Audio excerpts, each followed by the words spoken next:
So as we're waiting for Mayor Adams to speak, it sounds like he's being heckled by a protester, and you can hear through what sounds to be like one of those speaker phones, one of those megaphones. And so Mayor Adams is waiting for that person to stop. Let's listen to Mayor Adams. Thank you for being here this morning, and I want to thank the supporters of all ethnic groups that are here, particularly the men and women of the clergy that's here, that have joined me here today. And we are not surprised. We expected this. This is not surprising to us at all. The actions that have unfolded over the last 10 months, the leaks, the commentary, the demonizing, this did not surprise us that we reached this day. And I ask New Yorkers to wait to hear our defense before making any judgments. In about 30 minutes, we're going to hear a story of the case that is in front of us. This story will come from the federal prosecutors. And I ask to wait and hear our side to this narrative. From here, my attorneys will take care of the case so I can take care of the city. My day-to-day will not change. I will continue to do the job for 8.3 million New Yorkers that I was elected to do. Amen. And the 300,000 plus employees of our city government will continue to do their jobs, because this is what we do as New Yorkers.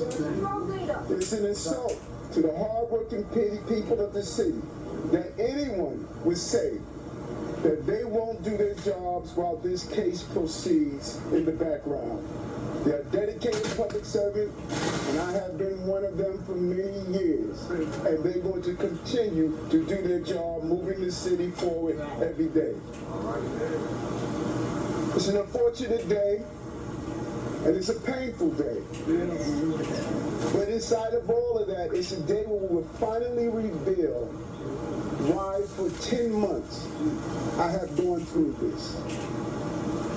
And I look forward to defending myself and defending the people of this city as I've done throughout my entire professional career. I want to now turn it over to the person who started me on this journey, Reverend Herbert Dorsey. Amen. Amen.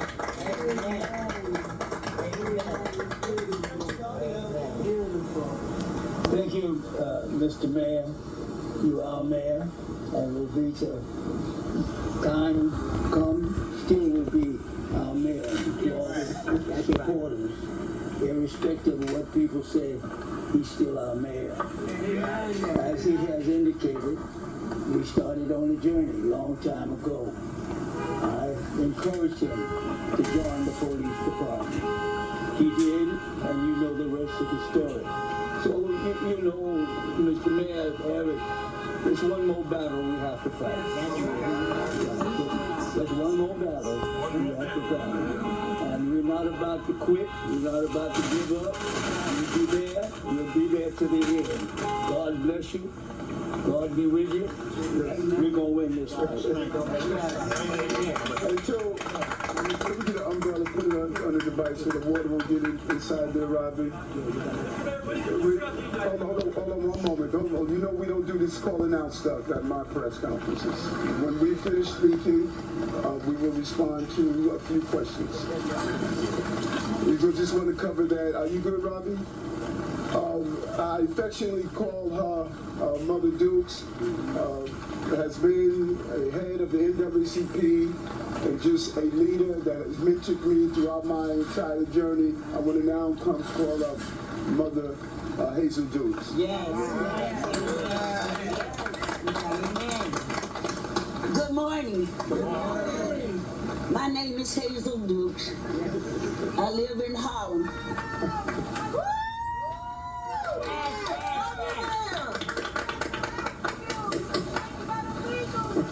I'm 90.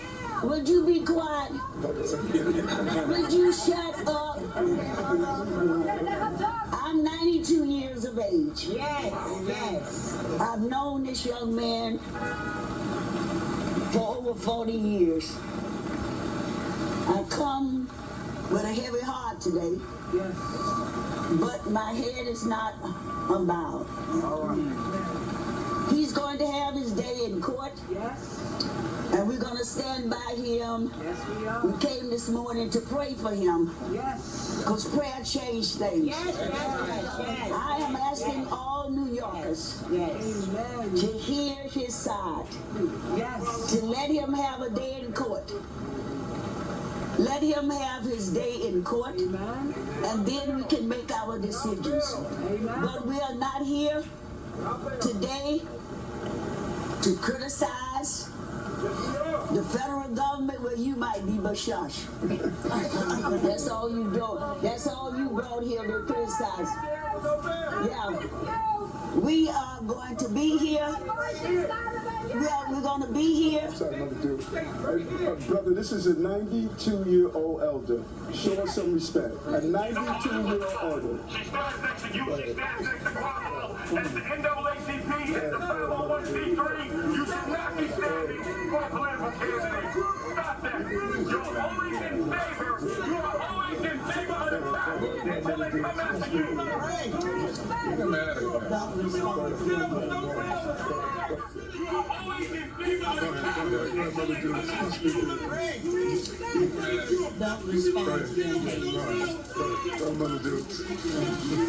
We're calling on all New Yorkers to listen carefully, not to the loudmouths, but listen to facts and figures. His lawyers will go and do our work for us, and we will stand with this mayor. Right. Thank you.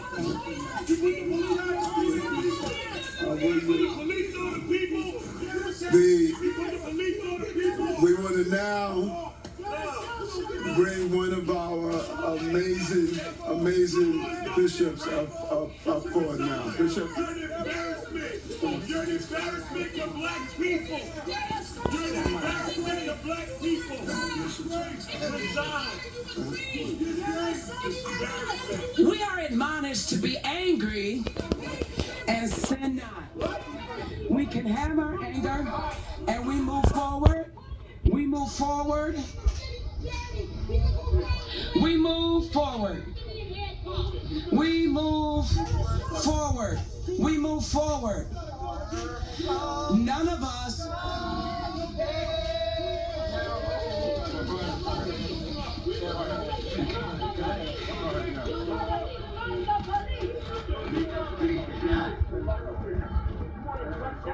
None of us have ever done anything in our lives that we've asked forgiveness for and it was not granted. We live in a society where if we do something, there is a due process for all of us. There's a process that starts, it has a middle, it has an end. And none of us has the right to preempt that process.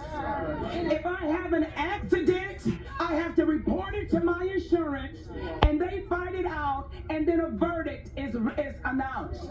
We cannot prejudge any situation in fear that we might prejudge it inappropriately. And the same justice that we want for ourselves, we want for our mayor. If I confess, I know there is a God that says he's faithful and just to forgive me of my sin and to cleanse me from everything that is unrighteous. Until the verdict is announced, we stand. We are not people who have a yellow strip down our back, and neither are we intimidated by loud voices. Whatever the truth is, the truth will prevail.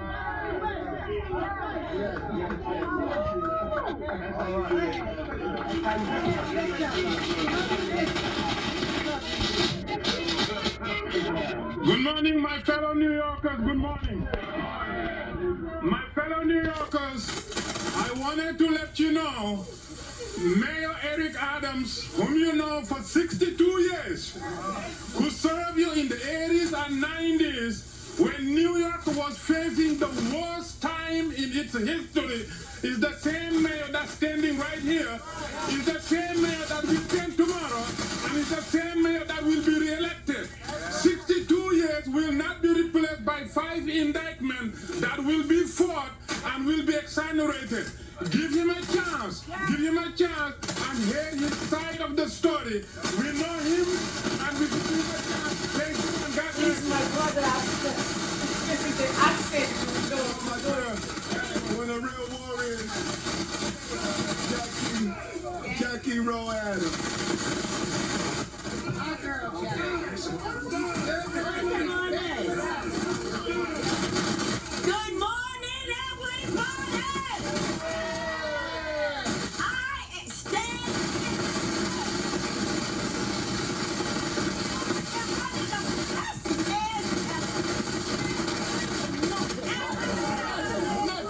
Do something and then you can say something.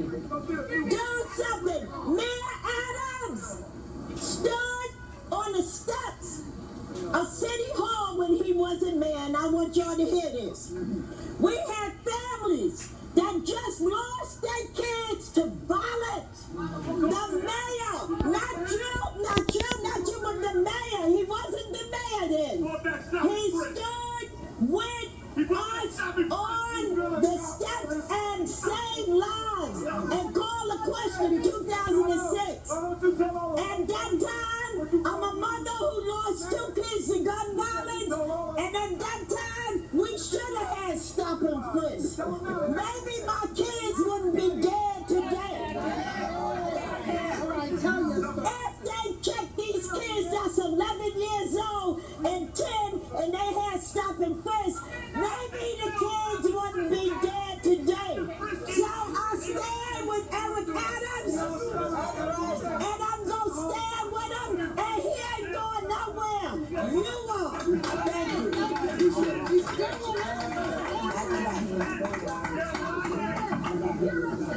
Good afternoon, everybody. I'm just here to say that Mayor Adams has stood with us, and we're here now at the United Clergy Coalition to say we will stand with him.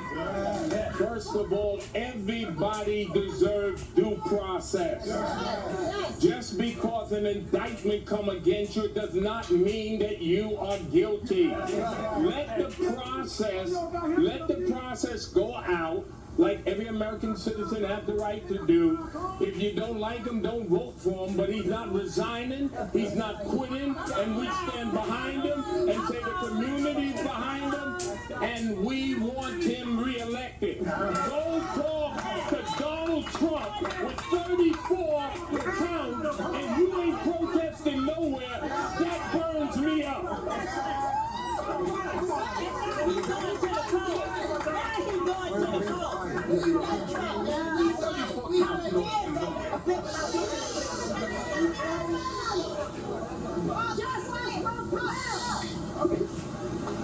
How are you? Good to see you. Yeah. The very first time you actually read the 7-page indictment, the first time you actually saw the allegations against you, and in reference to your statement last night about the migrant crisis, exactly who in the federal government, White House, to say it's targeting you for speaking out? We're talking about the Biden administration, or we're talking about Homeland Security? Who are we talking about with regard to that? And the first time you actually read this or got me today?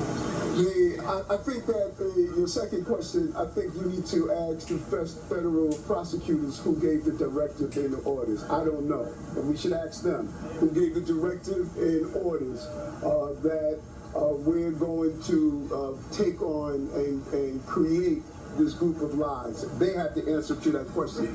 When it comes down to read it, I peruse through it to get the top lines. The attorneys are going to dig into the crevices of it, but it is clear. Everyone that knows me knows I follow campaign rules and I follow the law. That is how I lived my life, and I don't see coming into the 60s at my age all of a sudden change what I've done all the time. I follow the law and I follow the campaign rules. Thank you. After a couple of weeks, some like 4 or 5 people from the staff have resigned. After today, don't you feel afraid that more people is going to keep resigning and you're going to have some problems dealing with the case? No. Listen, we I think that people fail to properly realize that we have over 300,000 dedicated employees. Over 300,000. Those who decided to transition and do some more things with their lives, many of them told me ahead of time they were going to do that. But we have an amazing, credible team of dedicated New Yorkers, and they're going to continue to do that. I think that's what's going to surprise everyone.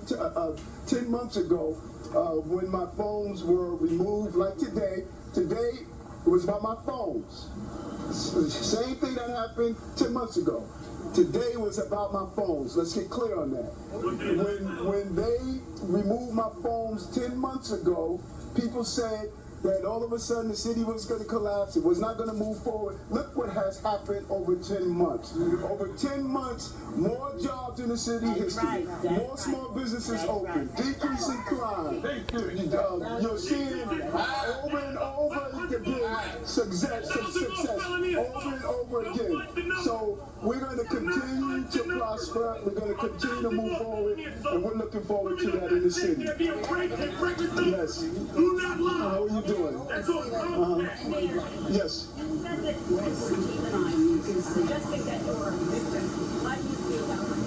Well, listen, I think that when you do an analysis, and all of you have covered this, it is a felony to release a grand jury communications. That's a felony. So you can't break the law to enforce the law.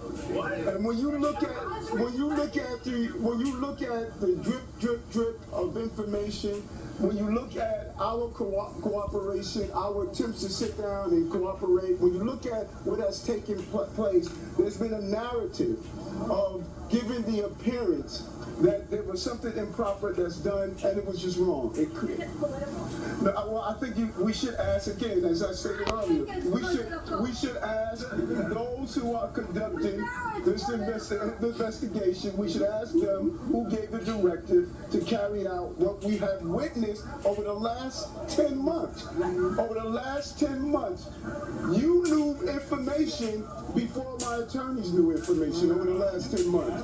You reported that there was an indictment before my attorneys knew that there was an indictment. Over the last 10 months, this has happened over and over again, and this is not how our system of justice should operate. You support law enforcement. Yes. You support the feds. Yes, right, sir.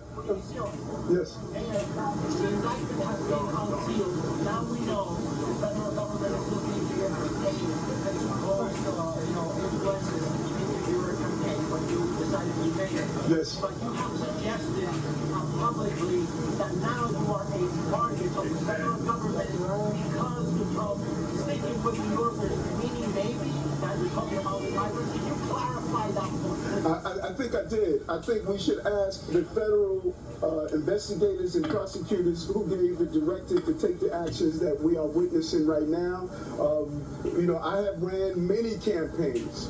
I have been part of many campaigns, and the scrutiny of those campaigns always revealed the same thing. I follow the rules, I follow the law, I do not do anything that's going to participate in illegal campaign activity, and I will not do that. And I've instructed, not only in writing, but in verbal conversation to the team, we do not participate in straw donors, we do not participate in foreign donors, we know what those rules are, and we comply with those rules, and I think that my attorneys are going to reveal that as we move forward.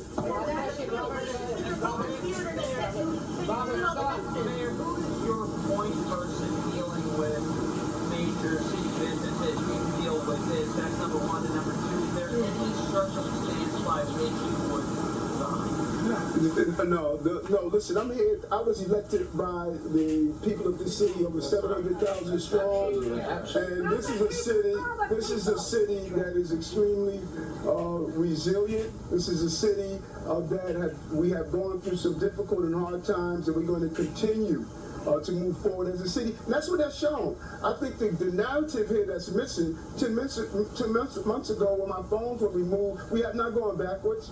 We have not stood still. We showed how we operate during difficult times. And when you say who's the point person that's going to deal with business communities, who's going to deal with the business of running the city, the point person is Eric Adams. I'm the mayor of the city of New York. And I have a competent team. Competent team of deputy mayors, a competent team of people are going to continue to lean forward, and we're excited about that. Okay, go ahead, Katie. Yeah. You say this is for retaliation for against the migrant rights. According to the indictment, it dates back to 2021 campaign and a co-conspirator who said he's deleted messages from. I mean, the allegations keep us going on before you've been reporting for a year, almost a year. What do you say to that? I mean, you said you traveled to these countries, you denied that you took any action in these countries, you denied that you intervened on behalf of Yeah, that's the elaborate question. All the allegations in the 54-page indictment. Have you guys Listen, my legal team, thank you. My legal team is going to peruse the entire indictment. We got it today. When it was released, the news media received information before we did, as they have been receiving for the last 10 months. It appears as though the goal is to try this case publicly and not in the criminal justice system that's in place. And so based on what I read, it's clear that if it's campaign violations, I know I don't violate the campaign. That's right. If it's foreign donors, I know I don't take money from foreign donors. And I verbalize that to the team, both in writing and both in communication. And we will continue to do that. And we look forward for the legal team to handle this as I handle the city of New York and continue success that we witnessed in the last 2 years and 9 months as the mayor of the city of New York. Thank you very much. You're listening, the 110th mayor of New York City addressing the first ever indictment facing a sitting New York City mayor. Mayor Adams, again, denying the allegations, saying he followed the rules. Some of those allegations in a 57-page indictment that came down, 5 counts: bribery, solicitation of illegal foreign campaign contributions, wire fraud, conspiracy to commit wire fraud. We expect to learn much more in detail from the U.S. Attorney Damian Williams coming up in just moments as we're awaiting that press briefing to start at the bottom of the hour. So any moment, the U.S. Attorney for the Southern District of New York expected to come out. But Shirlene, it's interesting when you heard from Mayor Adams, and there was this remarkable moment of a back and forth with some of the people there gathered outside Gracie Mansion, critics of the mayor, no doubt. Many of the critics shouting criticisms of when he was a police captain back in the day, mentioning stop and frisk, but trying to shout down these defenders of the mayor who came out strongly supporting the mayor and his actions. Right, he certainly had his supporters, and what it appeared to be were a lot of members of clergy who came out to speak on his behalf to support him. But then, yes, we did hear from his detractors, the hecklers, who said that he is an embarrassment. But you also heard the mayor say plainly that his day-to-day isn't changing and that he is not stepping down. We continue to take a look at the podium of the Southern District. We're awaiting Damian Williams to come forward and speak on these charges. As soon as he does, we'll bring you those comments because we want to get more detail into exactly what the mayor is now facing. But let's go to Phil Tate. And Phil, as I toss to you, the mayor also said, my attorneys will take care of the case so I can take care of running the city. Although when you see the criticism displayed in such fashion with a megaphone shouting at the mayor, no doubt he's going to have these critics follow him around. And this is, for however to describe it, it is a distraction, especially right now. What was that scene like, and what were the critics saying to the mayor and his supporters?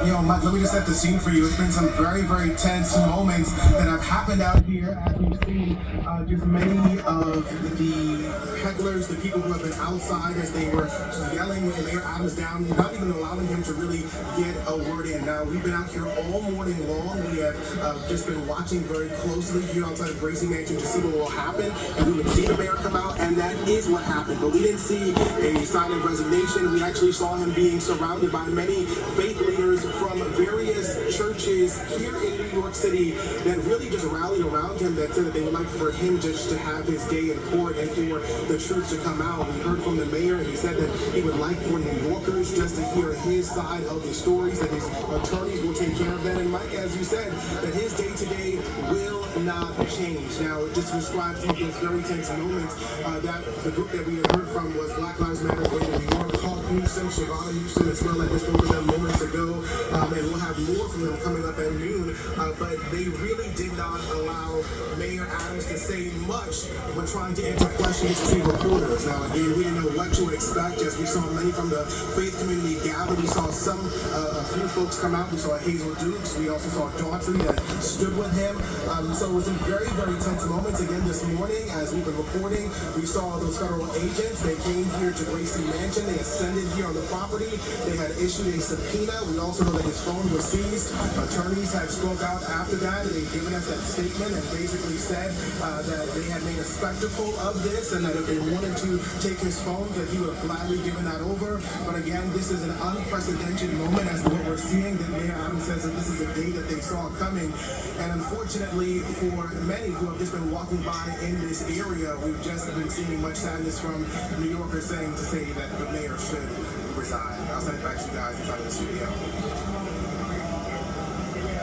Phil, thanks so much. Once again, the mayor has been indicted on 5 federal charges, making him the city's first mayor to be criminally charged while in office. And, we saw that 57-page indictment. We continue to comb through it, and we're going to get some more clarity as we take a live look right now at the Southern District. The mayor also adding that he is, quote, not surprised. This has been 10 months of a controversy circling one of the investigations hovering over City Hall.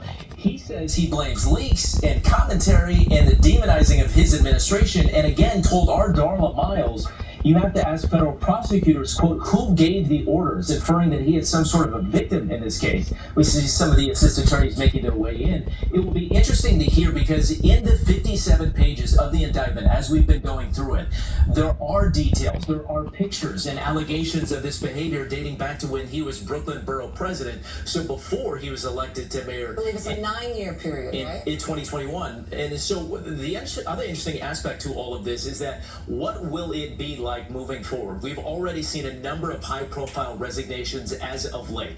Some possibly connected to the investigation, some not. Now, let's hear more from the U.S. Attorney Damian Williams of the Southern District. For gathering. My name is Damian Williams, and I'm the United States Attorney here in the Southern District of New York. Today we are announcing campaign finance, bribery, and conspiracy charges against Eric Adams, the mayor of New York City. As the indictment alleges, Mayor Adams engaged in a long-running conspiracy in which he solicited and knowingly accepted illegal campaign contributions from foreign donors and corporations. As we allege, Mayor Adams took these contributions even though he knew they were illegal, and even though he knew these contributions were attempts by a Turkish government official and Turkish businessmen to buy influence with him. We also allege that the mayor sought and accepted well over $100,000 in luxury travel benefits from some of the same foreign actors who arranged many of the illegal campaign contributions. These benefits included free international business class flights and opulent hotel rooms in foreign cities. The mayor had a duty to disclose these gifts on his annual public disclosure forms so that the public could see who was giving him what. But as we allege, year after year after year, he kept the public in the dark. He told the public he received no gifts, even though he was secretly being showered with them. We allege that Adams accepted these benefits knowing that they were given to him because of his position. And in exchange for some of those improper benefits, he intervened in the New York City Fire Department's inspection process for a building owned and operated by the Turkish government. allowing it to open even though it had not passed the fire inspection. The corruption alleged in the indictment is, as I said, long-running. As we allege in the indictment, Adams' solicitation of illegal campaign contributions began in 2018.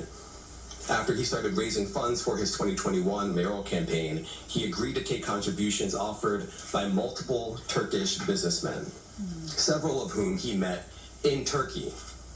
Adams knew that these wealthy individuals could not legally donate in a U.S. election.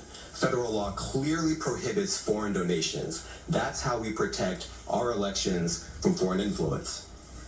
Yet Adams directed his staff to pursue this illegal money to support his campaign for mayor. And as we allege, Adams continued to pursue foreign money in secret well into 2021. And it didn't stop with his first campaign for mayor. As we allege, in 2023, the mayor rekindled these corrupt relationships, seeking more illegal campaign contributions from some of the same foreign sources to support his re-election campaign. Adams also took contributions that broke other laws. As we allege, he sought contributions from businessmen far in excess of what the law allowed. He also allegedly sought contributions from corporations, which are not allowed to contribute at all in New York City elections. Many of those illegal corporate contributions were organized by the same people who organized the illegal foreign contributions. And Adams allegedly disguised them all in the same way, by accepting the money through so-called straw donors. A straw donor contributes someone else's money, hiding the money's illegal source, such as a foreign businessman, a corporation, or a wealthy New Yorker who has already contributed the maximum amount allowed. And as we allege, Adams circumvented all of these laws, taking contributions from exactly the sources the law prohibits, all to benefit his mayoral campaigns. Now, Adams also personally benefited from the illegal conduct alleged in the indictment. Adams solicited and accepted over $100,000 in luxury travel benefits for years from wealthy Turkish business people and at least one Turkish government official seeking to gain influence over him. Adams started accepting undisclosed luxury travel benefits at least as early as 2016. He took these benefits nearly every year through 2021. Here are some of the benefits that we uncovered during our investigation. In 2016, Adams flew to India through Turkey and received 2 free round-trip upgrades for business class seats. That's the highest class on Turkey's national airline. Those upgrades were worth more than $12,000, and none of it was publicly disclosed. In 2017, Adams accepted free business class tickets for himself and his travel companions to France, Turkey, and China. And he was put up in the Bentley suite in the St. Regis Hotel in Istanbul. All of that was worth more than $41,000, and none of it was publicly disclosed. Also in 2017, he flew to China, again, through Turkey, and accepted 2 free business class tickets for himself and a companion. Those were worth more than $16,000, and none of it was publicly disclosed. In 2018, he flew to Hungary, through Turkey, and accepted free upgrades for business class seats. Those were worth more than $12,000. And none of it was publicly disclosed. In 2019, he flew to Turkey and accepted a free upgrade to business class for his companion and a free stay in a lavish suite at the St. Regis Hotel in Istanbul. That was worth more than $9,000. And again, none of it was publicly disclosed. In 2021, Adams solicited business class tickets to Istanbul, stays at luxury hotels and resorts, yacht tours, and meals. As we allege, he asked to pay a nominal fee for all of this in order to disguise what we allege were in fact bribes. He canceled that trip at the very last minute, but the benefits that he solicited were worth more than $21,000. And later in 2021, Adams flew to Ghana, again through Turkey, and accepted free business class ticket upgrades and other gifts while he was on a layover in Istanbul. Those benefits were worth more than $12,000. And just like all the other benefits I've just run through, none of it was publicly disclosed. Now I want to be clear. These upgrades and freebies were not part of some frequent flyer or loyalty program available to the general public. As we allege, this was a multi-year scheme to buy favor with a single New York City politician on the rise, Eric Adams. Now this is a chart with all of the undisclosed travel benefits that we uncovered during the investigation. We just list it all out here. You see the year, 2016, 2017, 2017, 2018, 2019, and 2020. The destination, India all the way to Ghana.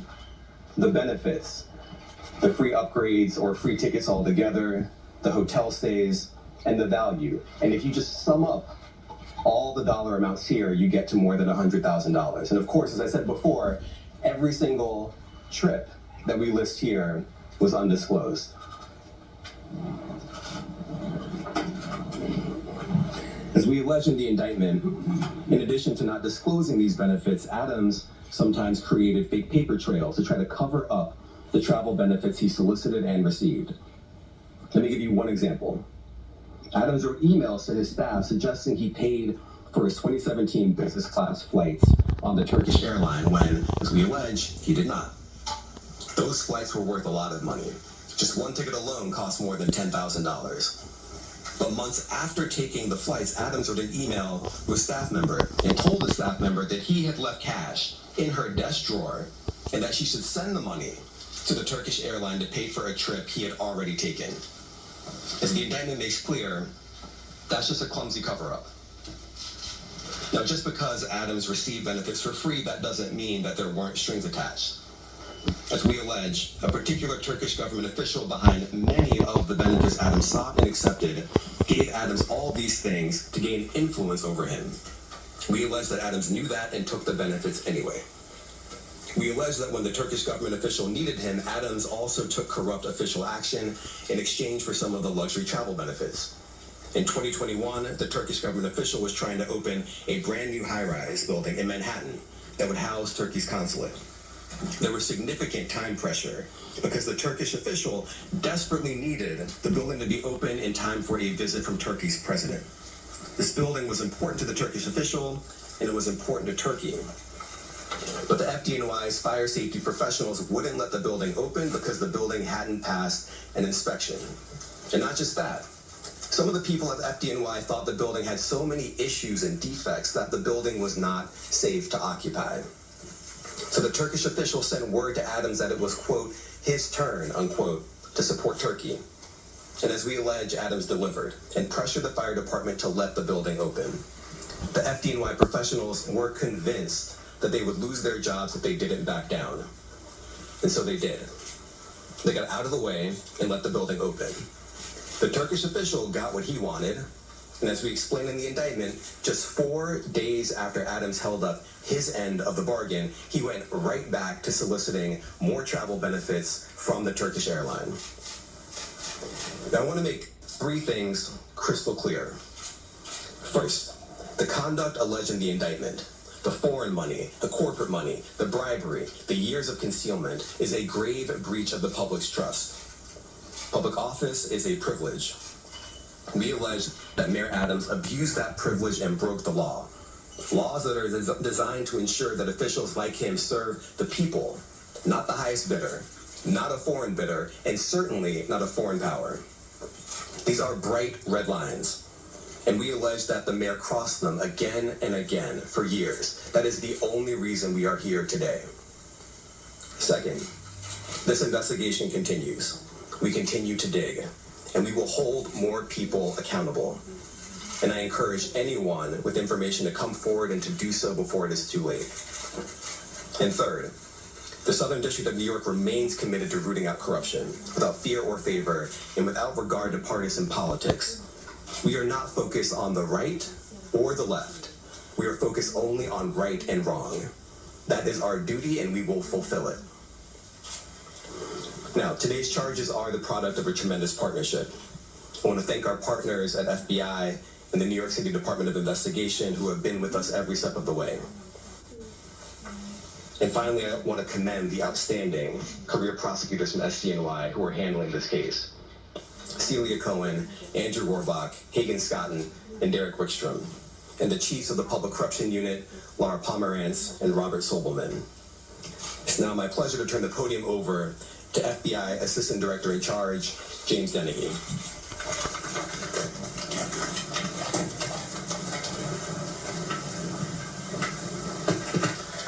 Good morning, and thank you for being here today. The indictment of a sitting mayor is not just another headline. It is a stinging reminder that no one is above the law or beyond reproach.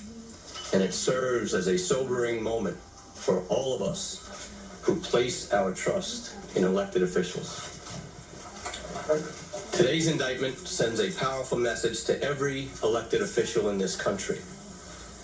Public service is a profound responsibility and should be a noble calling. When that's perverted by greed and dishonesty, it robs us of our trust. It's a pact between leaders and their communities, built on the pillars of trust, accountability, and transparency. When that pact is broken, the consequences ripple far beyond one office or one election cycle. We know not all leaders are corrupt. We know there are countless public servants who wake up every day with the intention of doing right by their constituents. But we cannot ignore the shadow cast by moments like this. When trust is eroded, it takes years, sometimes decades, to rebuild. The weight of today's actions falls not just on the indicted official, but on every other public official who must now work harder to earn the public's confidence in them. It's important to remember accountability isn't just about punishing those with alleged wrongdoings. It's about lifting the communities they've let down. It's about rebuilding, restoring, and reimagining what public servants can and should do. It's up to us to demand more from our leaders, to hold them to the highest standards, and to remind them that the power of public office should never be abused. While some may be disappointed today, let me encourage you not to be defeated. The strength of our communities, our faith in one another, and our collective resilience are far greater than the alleged failings of any one individual. In closing, I'd like to thank the U.S. Attorney for the Southern District of New York, Damian Williams, and his office, Commissioner Jocelyn Strauber, and the New York City Department of Investigation and her team, as well as my team, the Public Corruption Squad here at FBI New York. Thank you.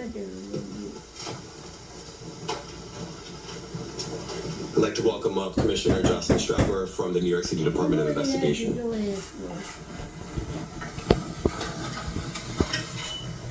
Thank you, Damian. Good morning. Today, for the first time in New York City's modern history, we announce criminal charges against the sitting mayor of New York City. As our highest elected official, the mayor should set the standard for all of city government and exemplify the integrity, transparency, and dedication to serving the public that all New Yorkers deserve.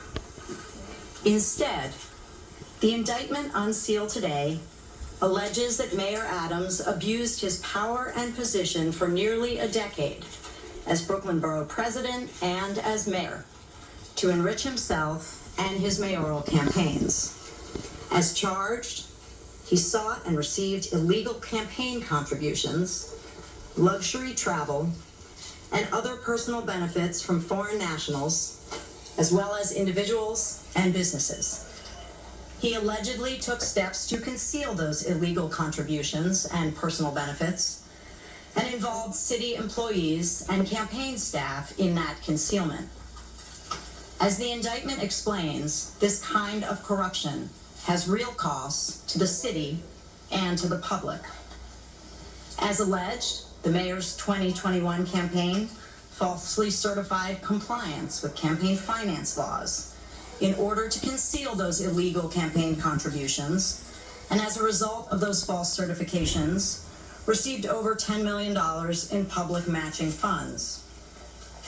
The mayor's alleged acceptance and concealment of illegal contributions and personal benefits gave overseas benefactors, wealthy individuals, and businesses undue influence over the mayor, influence that federal and local laws seek to prevent. And as charged, in exchange for certain personal benefits, the mayor pressured the New York City Fire Department to forego a required fire safety inspection before the opening of the new Turkish consulate building.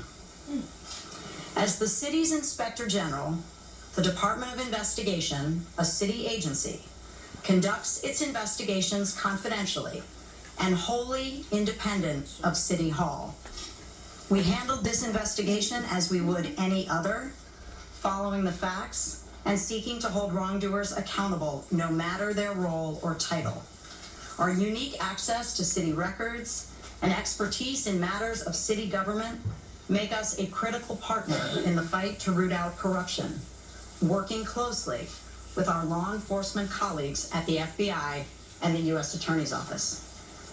If you have information about this case or about illegal conduct by any New York City official or employee, I encourage you to contact DOI by email at tipline@doi.nyc.gov or by phone at 212-825-2828. I want to thank the U.S. Attorney's Office for the Southern District of New York and the FBI for their partnership on this investigation. And I want to recognize and thank the dedicated, hardworking DOI investigators who are handling this matter. Senior Inspector General Eleanor Rivkin, Inspector General Audrey Feldman, Deputy Inspectors General Arturo Sanchez and Trenton Sweeney, and their supervisors, Deputy Commissioners Christopher Ryan and Dominic Sorella. Thank you. Thank you, everyone. Can you just say, Mr. Mayor Eric Adams has said he's not going to resign? He said that this is a witch hunt.